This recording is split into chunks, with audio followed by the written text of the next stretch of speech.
All right, good afternoon. In just a few minutes, we will be joined virtually by Ross Smith, who, as you know, is World Food Programme's Director of Emergency Preparedness and Response.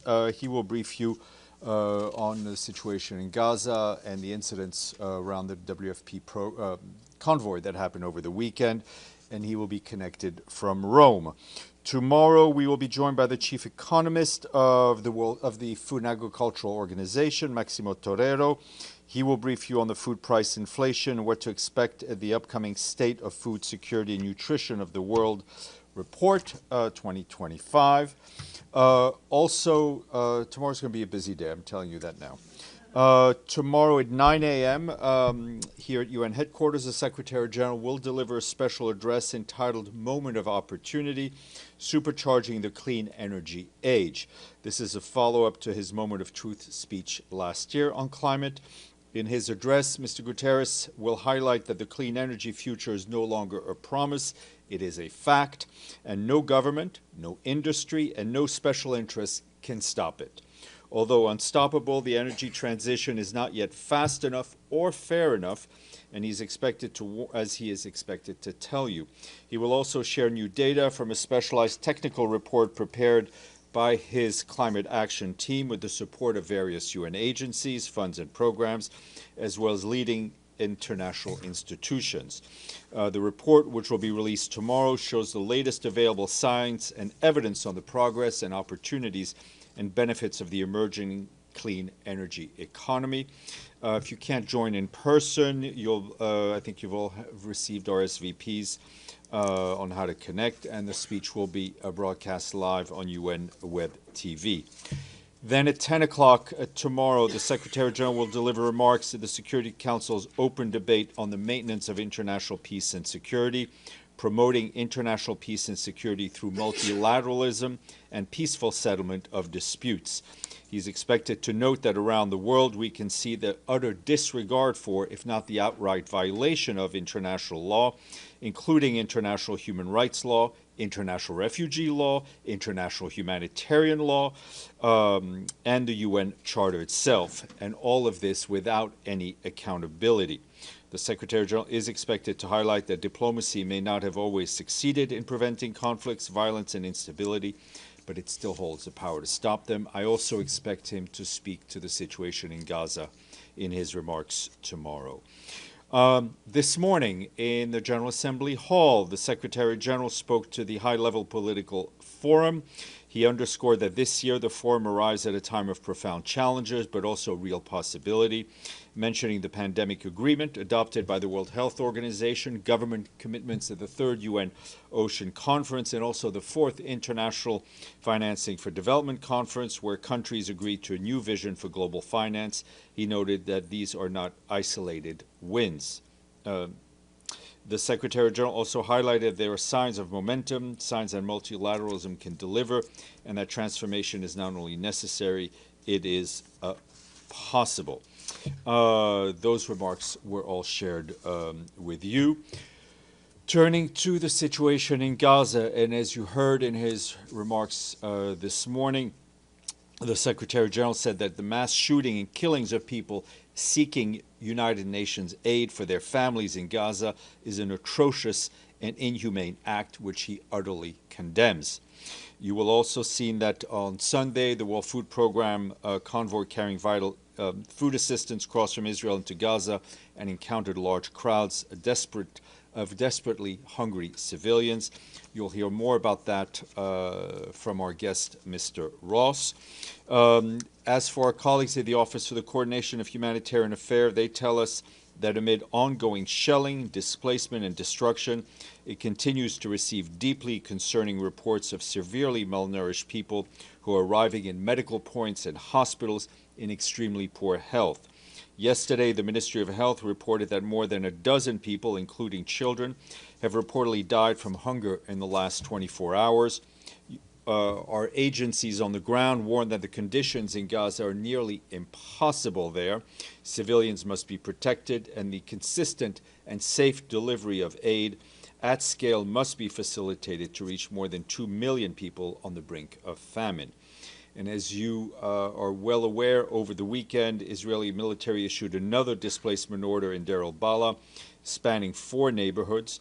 Our colleagues, our humanitarian affairs colleagues, warned that the mass displacement order has dealt yet another devastating blow to the already fragile lifeline keeping people alive across the Gaza Strip. This directive cuts through the Deir al-Balah all the way to the Mediterranean Sea, further fragmenting the Strip and pushing people into overcrowded, unsafe areas with no shelter and no access to the most essential supplies needed to survive. Initial estimates indicate that between 50,000 and 80,000 people were in the area at the time the order was issued, including 30,000 families sheltering in 57 various displacement sites. Several primary health clinics and medical points within the newly designated areas is the southern Gaza desalination plant and other vital water infrastructure. The plant is a main source of drinking water for internally displaced people in Al-Mawasi, and it serves hundreds of thousands of people, producing about 2,500 cubic meters of water per day. The loss of this facility would be catastrophic for the people who depend on it for access to fresh water. As of early July, 80% of water, sanitation, and hygiene facilities fall within the Israeli militarized zone or in areas that have been placed under displacement orders. In June, it was estimated that 93% of households have no access to direct water. UN staff are remaining in Deir al-Balah. They are spread across a dozen premises. Their coordinates, their location, have been shared with all relevant parties to this conflict. These locations, as with all civilian sites, must be protected, regardless of the issuance of the displacement orders. Meanwhile, our humanitarian partners have relocated to the northern part of Deir al-Balah or Al-Mawasi. OCHA reminds us that 87.7% of the Gaza is now under displacement orders or within displacement zones, squeezing about 2.1 million people into a fragmented area of the Strip where hardly any services are available. UN agencies also tell us that 1.35 million people in Gaza need shelter and household items. Harsh weather, humidity, overcrowding, and frequent disassembly or reassembly of tents and tarpaulins lead to a shorter lifespan of shelter items, further exacerbating the dire situation. No shelter supplies have been allowed to enter Gaza for more than 4 months. That's 140 days. Meanwhile, the fuel crisis continues. The limited quantity that have been allowed to enter Gaza in recent days are hardly sufficient.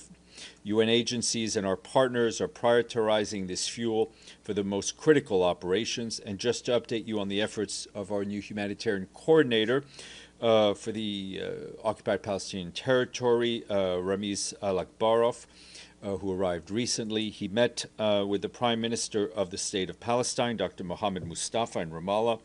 At a press conference, Dr. Al-Akbarov called for an immediate and permanent ceasefire, the unconditional release of the hostages, and the lifting of all restrictions and on access to people in Gaza. To address immediate needs, he said humanitarian organizations must be able to use a traditional system of aid delivery, noting that these are currently undermined by violence, including armed looting and recurrent shooting at civilians seeking aid, which he said must be independently investigated.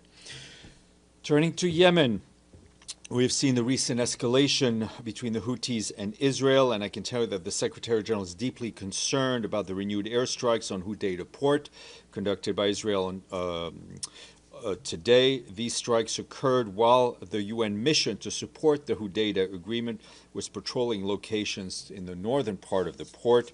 The Secretary General is also deeply concerned about the continuing missile and drone strikes conducted by the Houthis against Israel. He urges all involved to cease all attacks immediately. The Secretary General recalls that international law, including international humanitarian law as applicable, must be respected by all parties at all times, including the obligations to respect and protect civilian infrastructure. The Secretary General remains profoundly concerned about the risk of further escalation in the region and reiterates his call once again to all involved to cease all military actions and to exercise maximum restraint. The Secretary General also reiterates the call for the immediate and unconditional release of all UN and other personnel arbitrarily detained by the Houthi authorities. And I have a statement to share with you, which I was just given, but the font is small, so I need my glasses.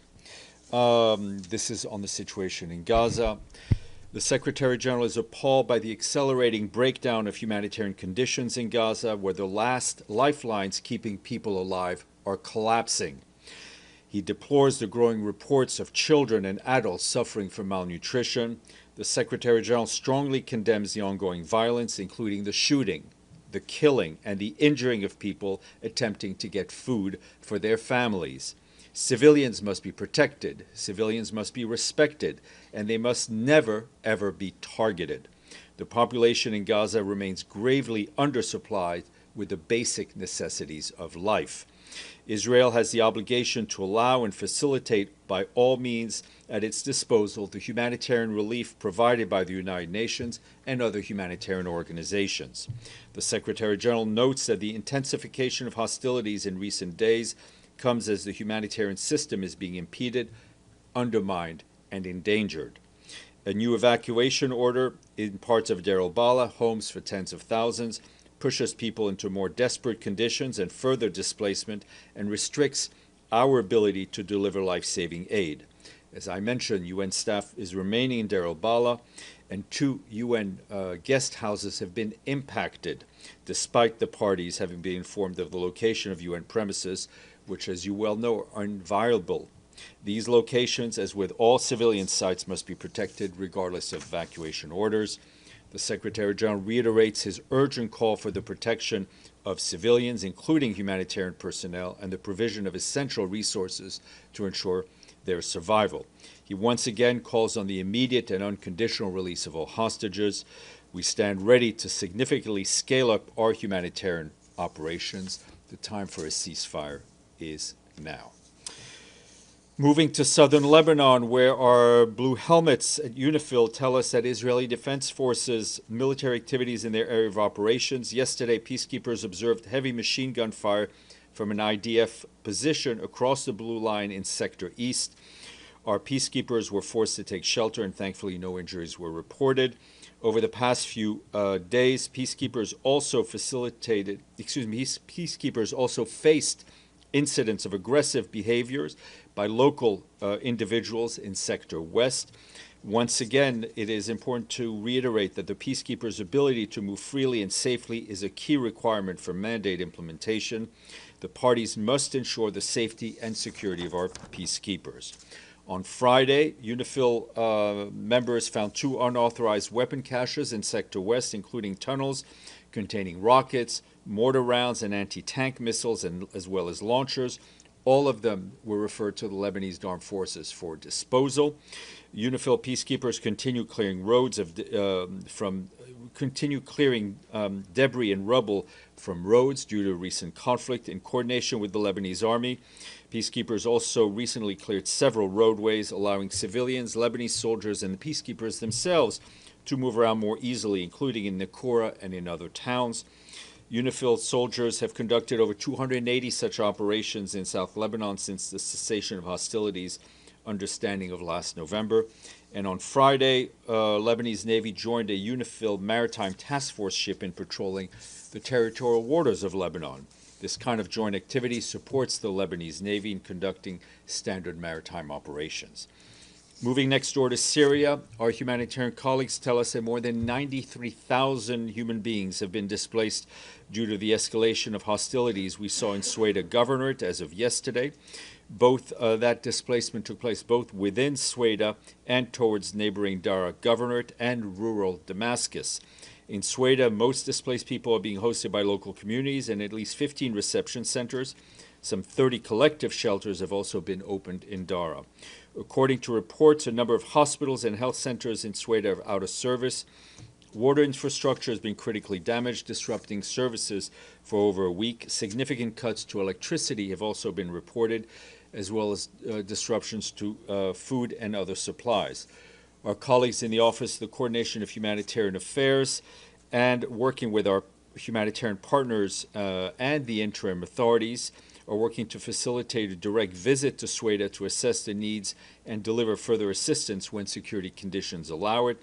Meanwhile, we're engaging with all relevant parties at all levels to facilitate humanitarian access and ensure the protection of people caught up in violence. On Sunday, a first aid convoy deployed by the Syrian Arab Red Crescent reached Sweda city and the district of Salkhad in Sweda itself, where the majority of displaced people sought safety. 32 trucks carried aid provided by our colleagues at the World Food Program and UNICEF, as well as other partners. Teams are delivering vital food, water, medical supplies, and fuel to impacted people. Tom Fletcher, our emergency relief coordinator, welcomed the initial delivery as desperately needed first step, but said much more relief is needed. He said our teams in country and at UN headquarters are mobilized to move as much as we can. We're working with our partners to prepare next convoy supplies to be sent through the Syrian Arab Red Crescent Society. Meanwhile, in Dara, we and our partners are delivering food, nutrition, water, health, and other critical items to newly displaced people reception centers. We continue to urge all parties to protect people who've been caught up in the violence, including allowing them to move freely to seek safety and medical assistance. You will saw over the weekend we issued a statement in which the Secretary General welcomed the signature of the Declaration of Principles between the government of the Democratic Republic of the Congo and the M23 movement. That signature was done in Doha, in Qatar. The Secretary General commends this important step, which opens a pathway towards lasting peace and security and the return of persons and refugees. He urges all parties to ensure the swift implementation of the commitments undertaken and expresses his appreciation to the state of Qatar for its facilitation of this process. We remain committed to supporting efforts towards peace, protection of civilians, stability in the DRC, in close collaboration with national, regional, and international partners. Turning to the situation in Sudan, our humanitarian colleagues warned that the humanitarian crisis in Sudan continues to deepen as cholera is increasingly spreading. Just yesterday, an association of Sudanese doctors in Tawila in North Darfur reported more than 1,300 confirmed cases in just 1 week. That's a dramatic surge and underscores the urgent need to scale up our response. Tawila, as you will recall, is hosting several hundred thousands displaced men, women, and children, the majority of whom fled deadly attacks in the famine-stricken Zamzam camp near Al-Fasher in mid-April. Our partners on the ground have been struggling to keep pace with the growing needs in the area, and the challenges will only increase as the rainy season sets in. Local and international partners have set up cholera treatment centers, but the current capacity is far from sufficient to cope with the rising caseload. Additional resources are needed immediately. This includes more treatment centers, mobile health facilities, ambulances, and waste management tools. Meanwhile, in eastern Sudan, in Kassala state especially, OCHA says that earlier this month more than 1,400 people were displaced because of flooding that followed heavy rains. More than 280 homes were destroyed. A needs assessment mission by OCHA and our partners found that people returned to their villages are forced to rely on open water pools, contaminated waste, and other pollutants, as no other source of water is available. This obviously increases the risk of waterborne diseases. In White Nile State, many residents are returning to their homes. In Umrimta locality, an assessment by OCHA and our partners last week found that health, water, sanitation, hygiene support is urgently needed.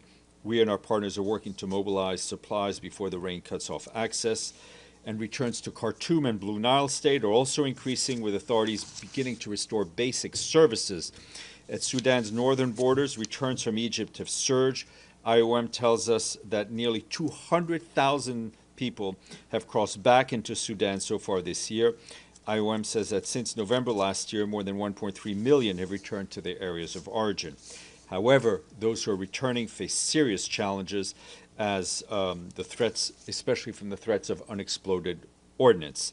These conditions often lead families to return to displacement sites, undermining the sustainability of these efforts. And last but not least, turning to Europe and Ukraine, Our humanitarian colleagues tell us that over the weekend and into today, attacks killed nearly at least 20 civilians and injured more than 100 others, including several children. That's according to authorities. As you know, we condemn any killing of civilians. These strikes impacted the capital, Kyiv, as western and frontline regions, damaging homes, schools, and health facilities. In western Ukraine, in the Ivano-Frankivsk region, which hosts many displaced people and had previously been less impacted by hostilities, they suffered the largest attack since the escalation of the war in 2022. And in eastern and southern Ukraine, hostilities in areas near the front lines of Donetsk, Dnipro, and Kherson regions also caused civilian casualties and further damage to schools, health facilities, and apartment buildings. In Odessa, in Kharkiv, and Sumy, other regions are also reported that homes and shops were destroyed, electricity and public utilities were disrupted. Humanitarian organizations with support from our agencies provided shelter materials, non-food items, and other support and assistance for children in Odessa, Pavlograd, Kyiv, and Ivano-Frankivsk. They coordinate with local authorities and first responders. That's it. Edie, then Michelle. Thank you, Steph. When you said that the Secretary General was concerned or what about 2 guest houses in Deir el-Balah being impacted? Yeah. What does impacted I mean? mean, they suffered damage. The UN staff inside was, to say the least, rather rattled, and we're trying to assess the damage. Okay. And you said that the UN is definitely planning to stay in That's correct. Deir el-Balah. Is there any indication of how many Palestinian civilians have fled or are leaving the area? Well, we have the number right now that have been impacted, which I shared with you. Obviously, we'll have to wait about 24 hours to see how many actually leave. And in terms of cholera in Sudan, is there any output from what's happening in El Fasher of whether the cholera outbreak has gone there as well? Our ability to work in El Fasher is severely limited, to say the least. Michelle. Thank you, Steph. When you say these guest houses were struck, but with what and by whom? And, oh, sorry, go ahead. Yeah, one we understand may have been an incendiary device. Others were shrapnel. Unclear whether it was targeted, whether it was just combat. As I said, the investigation is ongoing. So unclear which party? It's ongoing, but obviously, I think as you saw, there were heavy reports of Israeli airstrikes in the area. And then when you speak about the staff that are staying in the area that's under the evacuation order, how many staff are we talking about? I'm not going to go into exact numbers at this point, but they are both international from a wide variety of countries and national Palestinian staff with their dependents. Gabriel. Following up on both of those questions, what would be a point where the Secretary General feels that it is no longer safe for UN staff to work in Gaza? Look, the assessment is made, I'd like to say, more than daily, right, depending on the conditions on the ground. I mean, the Secretary General obviously is ultimately responsible for the safety of the staff. We also have a responsibility to those Palestinians that we've been desperately trying to help, especially since this war, this phase of the conflict started. I can tell you that our colleagues on the ground are more than dedicated. I mean, I think dedicated doesn't really carry the sentiment that they show every day in staying in the front lines, staying in safe houses that are being attacked, trying to deliver aid, as one of our colleagues mentioned, sitting in, I think Carl Scow mentioned, sitting sometimes in cars for 16 to 18 hours waiting for a green light. We can only salute the work that they've been doing, as well as all of our Palestinian colleagues who not only are there as humanitarian workers, but are there as Gazans and who are themselves hungry, who are themselves worried about feeding their families. Deji, then Pam. Also, a follow-up first on the UN facilities in Deir Bala.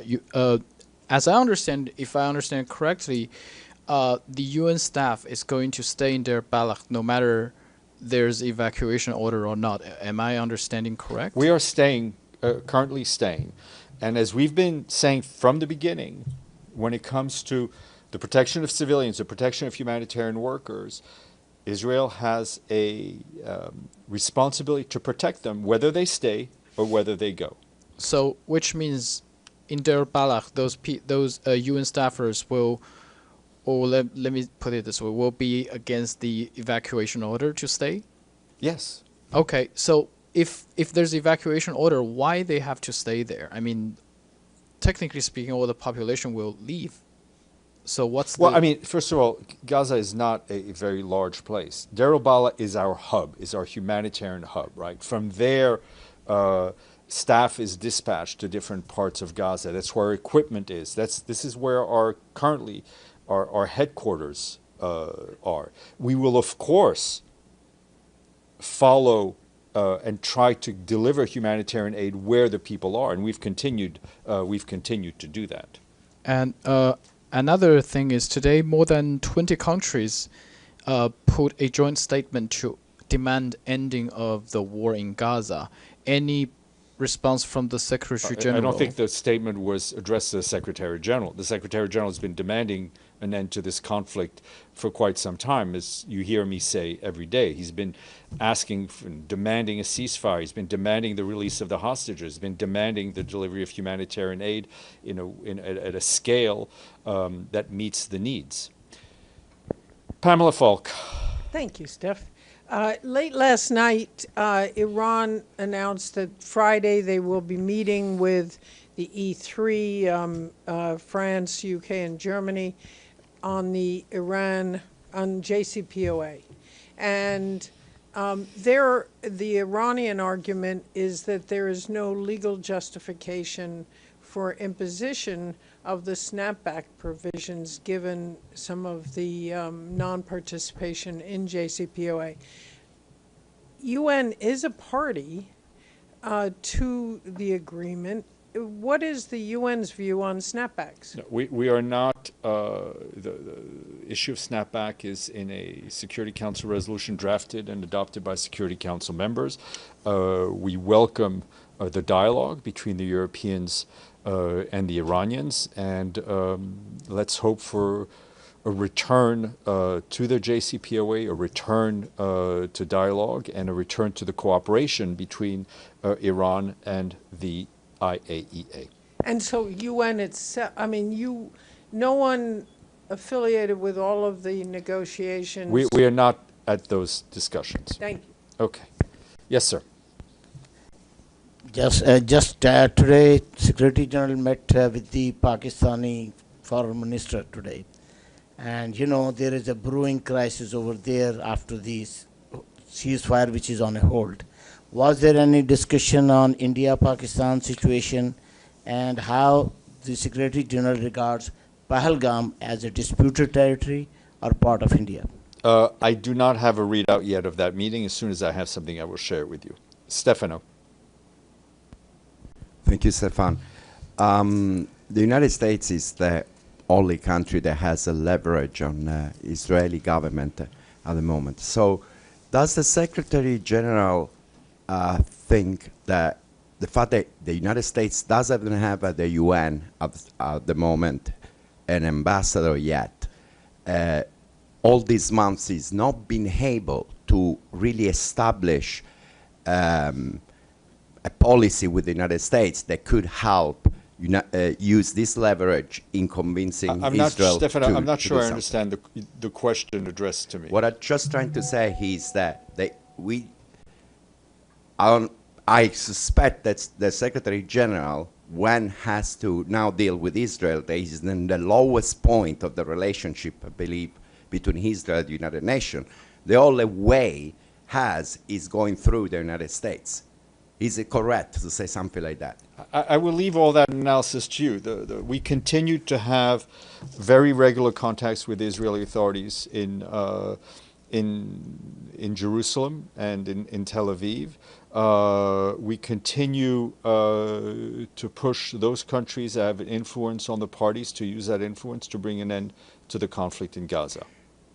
So when was the last time the Secretary General had a contact with the U.S. government? Who was the highest? With whom? With the U.S. We're talking about U.S. Israel. government, about Gaza, about the situation. We in Gaza. continue to be in touch with the U.S. authorities.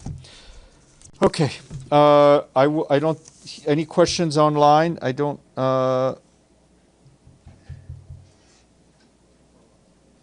No, I don't see anything. Okay, let's go to our guest. Ross, can you hear us? I can hear you and see you. On the World Food Program, who's joining us from Rome. Ross, without further ado, I'll give you the floor, and then we'll take some questions. Go ahead, please. Sure. Thanks very much, Stefan. And I think you've covered a few different things of quite relevance to what I have to say this morning as well.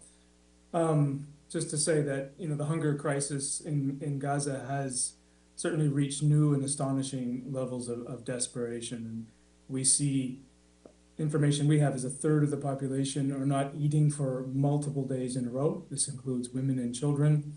And as through our assessments that have been released publicly, a quarter of the population are facing famine-like conditions.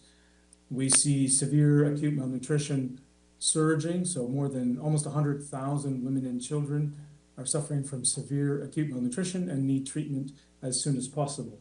And as you noted, Stefan, at the outset, in some of the reports, people are dying from lack of humanitarian assistance every day, and we are seeing this escalate day by day.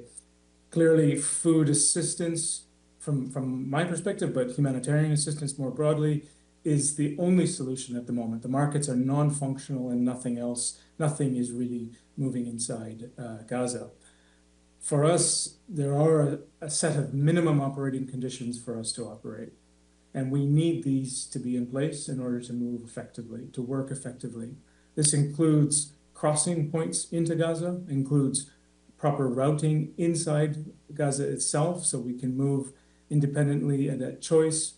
It includes the reduction in waiting times and approval times. And you noted, Stefan, from our Deputy Executive Director, his anecdote of waiting for 16 hours to move from one location to another. And these sort of conditions really create a lot of problems on the ground for both civilians and for our operations.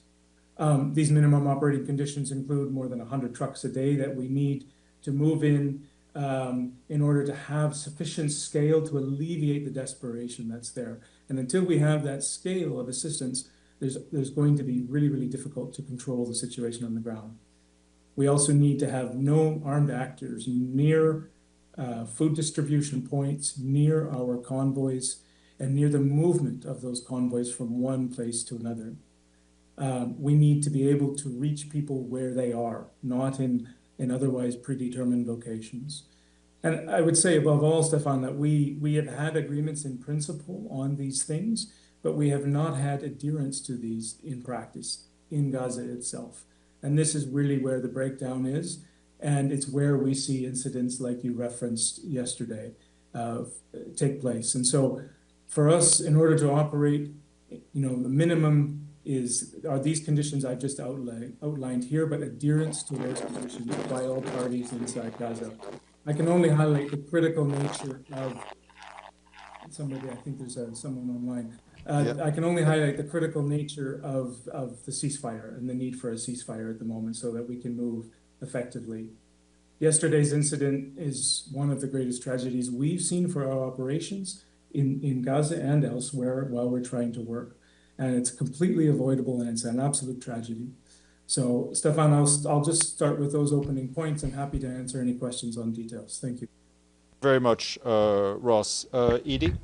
Thank you very much on behalf of the United Nations Correspondents Association for doing this briefing. My name is Edith Lederer from the Associated Press. A couple of follow-up questions from the attack yesterday on the WFP convoy.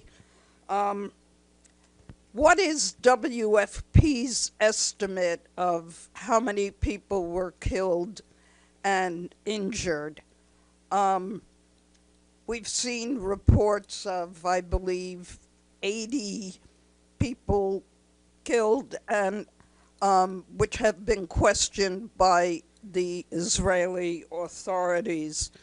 And second, do you have any indication that any of this was organized by either Hamas or gangs? Thank you. Thank you. Go ahead, Ross. Go ahead, Ross. Okay, thanks. Thanks, Edie. So we cannot independently verify, casualties associated with this incident yesterday. When I spoke to the team immediately after the incident, they had information that there was at least 40 people had been killed, and there were a larger number of injuries. But then you've seen further reports coming out of other reports since then. So I don't have a final number on that. But indeed, I mean, one is too many, and certainly this is far, far too many. It's an absolute tragic incident. And no, I mean, there is no evidence that it's, as you say, organized by communities on the ground or anything. I think what we are seeing here is the impact of a really desperate crowd that were clearly aware that there was going to be a movement of our food convoy from the crossing in Sikkim, and were anticipating that, and they moved en masse towards a checkpoint. And so the desperation is people are putting their lives on the line, clearly, in anticipation of being able to get something from a truck. So that's, I think, is what precipitated this incident. Thank you. Then Gabriel. Thanks, Ross. Michelle Nichols from Reuters. Sorry, I've got a couple of questions, and you can come back to me if it's too many.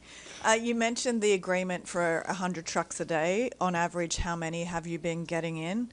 And also there seems to be the issue of how many operational trucks there are within Gaza, given that you have to unload on the Gaza side of the border and then reload onto trucks. So how many sort of operational trucks do you have in Gaza? How many are inoperable that can be fixed and you just need the parts to fix them? Fuel is, I guess, still maybe an issue on that front. And then when it comes to security, what sort of security has the UN used? Does the UN use, if any? If you could just give us a little sort of roundup on that for your aid convoys and warehouses. And then, sorry, last one, the Gaza Humanitarian Foundation has been pushing the UN to collaborate. Obviously, we all know where the UN stands on that, but have you had any discussions with the GHF, and have they explained to you how such collaboration might work if you were to go down that route? That was my last one. Go ahead, Ross. Okay.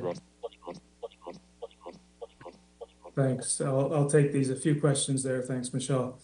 Yeah, in terms of, since the middle of May, we've only been able to move less than 10% of what's needed in terms of number of trucks. So rather than counting trucks, that's kind of what we're looking at as a metric, and so clearly that's not enough. And during the ceasefire earlier this year, we were moving more than 200 trucks just of WFP food assistance alone and that's the level that's needed. I will say that we have enough pre-positioned outside of Gaza to provide assistance for the entire population for 2 months if we can get a ceasefire and if we can move. So we have the capacity outside. We also have, to answer your question on inside, We do have, of course, spare parts and other issues are always there, but we do have the capacity, the logistics capacity, if we have those operating conditions to move.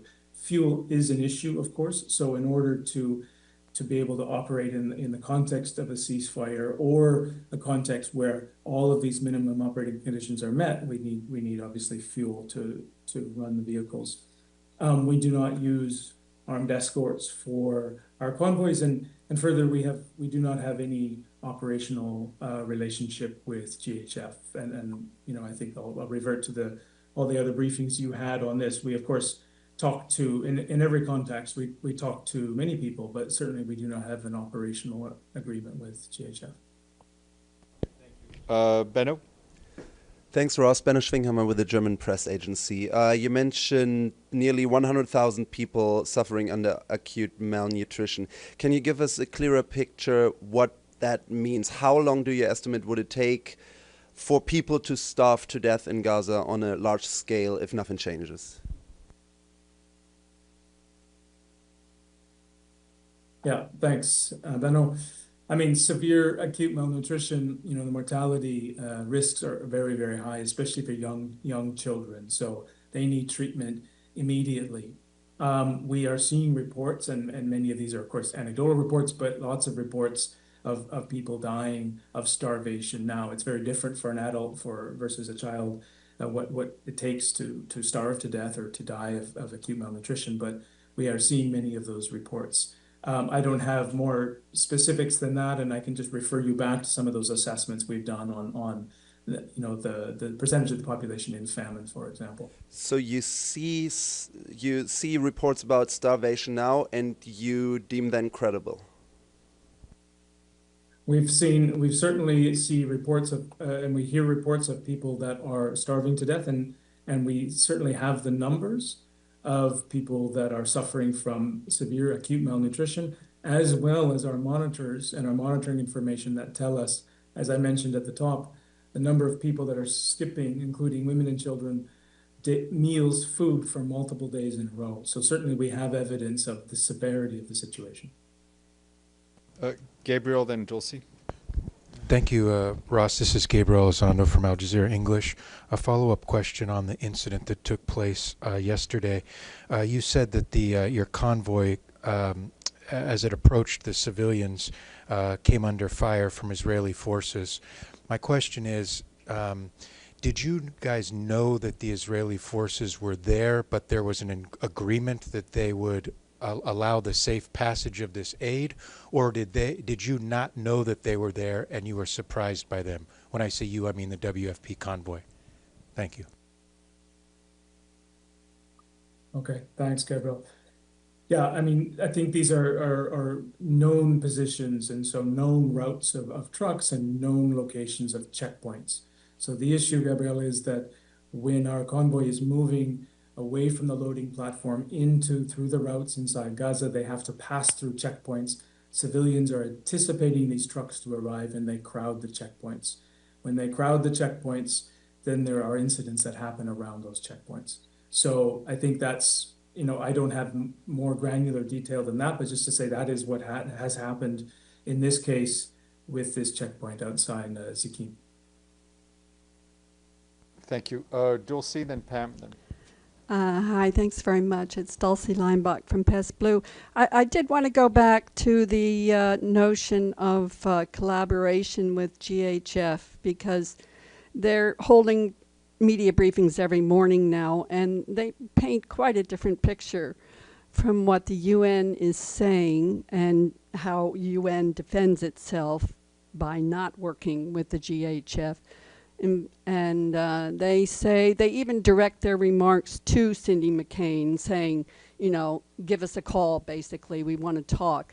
So my sense is they're getting a little more aggressive about, or at least concerned about these killings and their aid hub operations.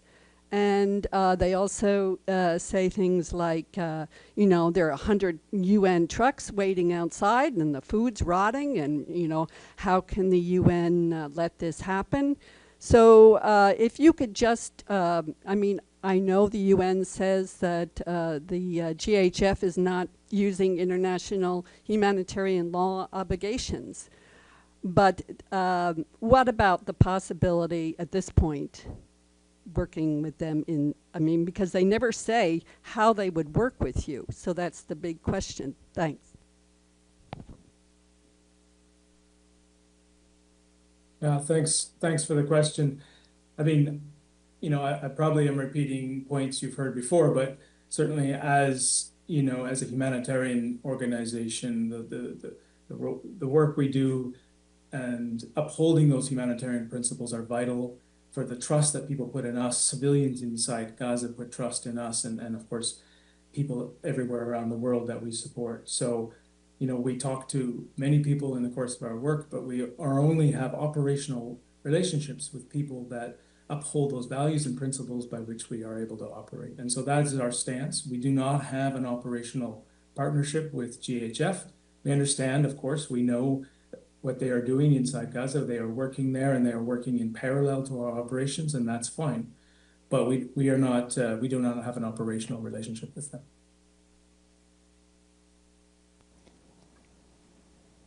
Thanks, Steph, and thank you, Ross.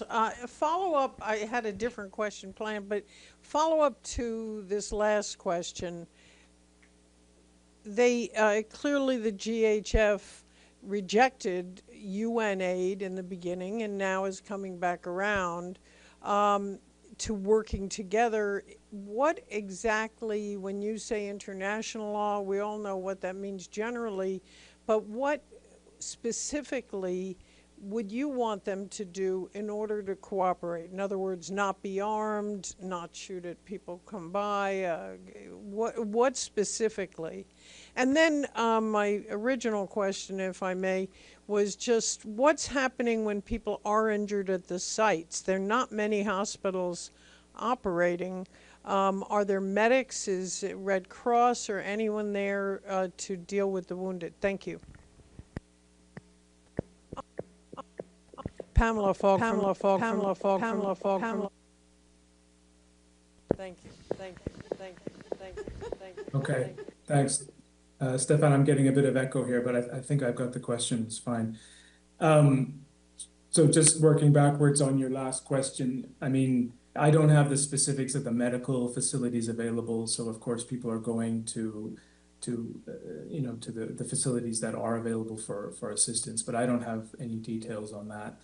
And, you know, on just to go back on GHF, I mean, you know, we have the capacity to provide all the support and the scale up necessary in Gaza to meet the food needs of people there. And so that is our position. We certainly have proven that, and during the ceasefire, and of course prior to that in another context. And so, you know, we are certainly working with many partners in many contexts, and all of them align with our humanitarian principles and our values and our way of working. And so I think that is our standing position on this. And I won't comment specifically on what GHF would need to do. I'll actually refer you to them, and they can probably answer that question a little bit, or at least expand on it. I think our position is quite clear on this.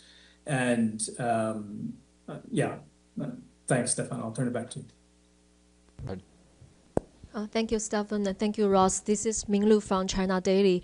I'm looking at the Integrated Food Security Phase Identification, IPC, and it seems like the entire Gaza Strip is still currently classified under emergency, which is phase 4, from May 11 through the end of September 2025. Given the current situation in Gaza, would you expect to update this classification soon? Yeah, thanks for the question.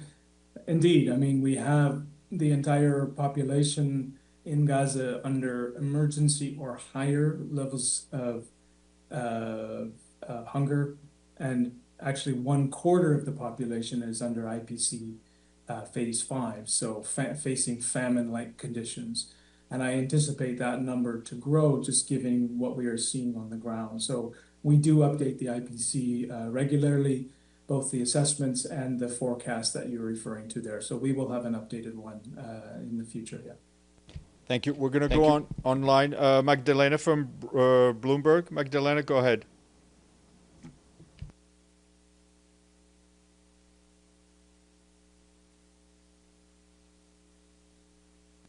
Magdalena, go ahead. Go ahead. Wait, can you hear me? Yes. They asked my question, so it's all right. Thank you. All right. Abdelhamid. Mr. Ross, I hope you hear me. This is Abdul Hamid Sayam from the Arabic daily Al-Quds Al-Arabi. I have a question about the story of Yasser Abu Shabab and his gangs that Israeli managed to recruit, finance, arm, and do their job under the title of Popular Forces. How much you come to encounter these gangs, which is working for the Israelis? How much information you have about them? And my second question, Mr. Ross, that so many Palestinians dying indirectly due to lack of medicine, for example, cancer patients, kidney failures because they cannot do the dialysis, out of famine, many children and others are dying. So what do you think the exact number of the people who died in Gaza directly or indirectly because of the war? And the last question, I know you're still trying to use the Jordan bridge to bring food into Gaza. How much you are successful to keep that path through the Jordan River to get the food into Gaza? Thank you very much for the question, for the patience you have with me. Okay, thanks. Abdelhamid. Stefan, I answer this one. Yes, please go ahead. All right,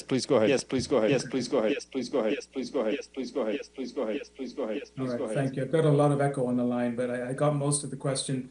Certainly, Abdelhamid, we are aware of the gangs and the context of operating in Gaza. I do not have specifics of that, but just to say that one of our, certainly of these minimum operating conditions I mentioned is that we need to have no armed people, no armed groups in and around near our convoys or our food distribution points, and that's all armed actors that I refer to there.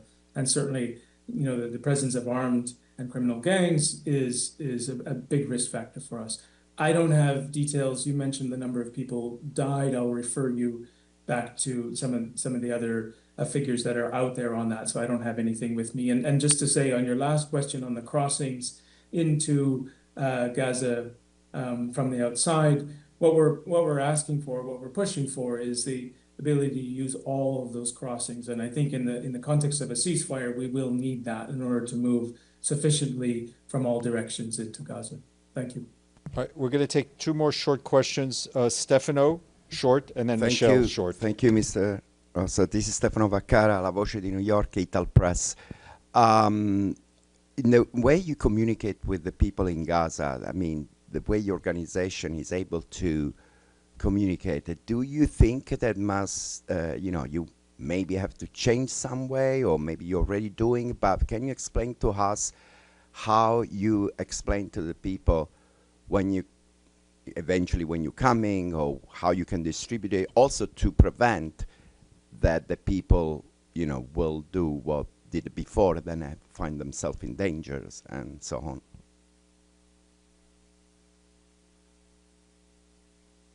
It's a good question, and we actually have a fairly robust communication mechanism to reach out to civilians directly, but also to the community leaders, etc., to pass the message on.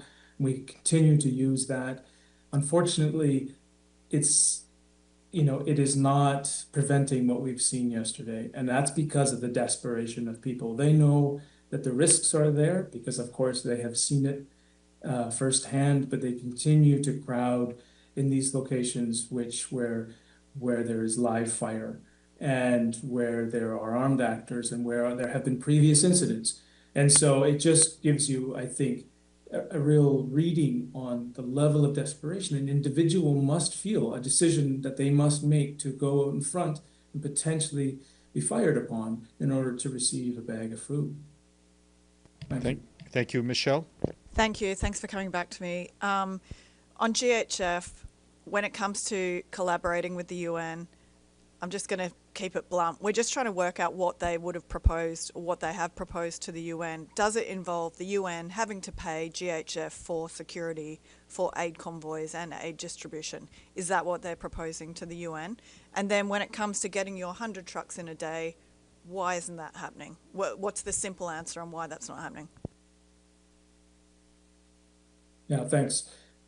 So starting with your last question, I think it is all of the reason we're not able to move at scale there is all of the things I've mentioned on the operating environment inside Gaza itself. So, the time it takes to move from one location to another, the difficulties in getting approvals to move from a loading zone or from a platform into Gaza, the routes being taken, etc. There are many, many factors there that is really, really limiting what we can do. And then, of course, it is our own operational decisions about the risks that we are having to take and the risks that we put civilians and our staff under with some of these situations. So that is the reason we're not able to move at scale, is because these minimum operating conditions are frankly not being met, and even when they are agreed, they're not being adhered to by actors on the ground. On your first question on GHF, I don't have the specifics of what they are asking from the UN. I think there's probably more, in the press of what they're asking of the UN than there is actually specific outreach to the UN, frankly. So, as I said before, we work with many partners in many countries, and we work with partners that uphold the humanitarian principles and allow us to operate in a safe and effective way for the people that we serve. Ross, I'm going to ask for your indulgence. We're going to squeeze in one last question from Al Jazeera. Go ahead. Thank you very much, Bisan Abuquaik from Al Jazeera Arabic. Just a quick question. What sort of message was sent to the Israelis after yesterday's incident, given that the Israeli forces were the ones who actually fired at the crowds? Thanks. We have regular contact, of course, and there was a lot of dialogue yesterday and continued dialogue today as follow-up to that incident. So I know there is follow-up happening in terms of investigating what happened, and we're anticipating some response to us. So I don't have more details on that at the moment, but indeed we're waiting for that. Very, very much for your patience and for doing this on very short notice. We very much appreciate you and all your colleagues on the ground. Thank you very much. All right, thank you.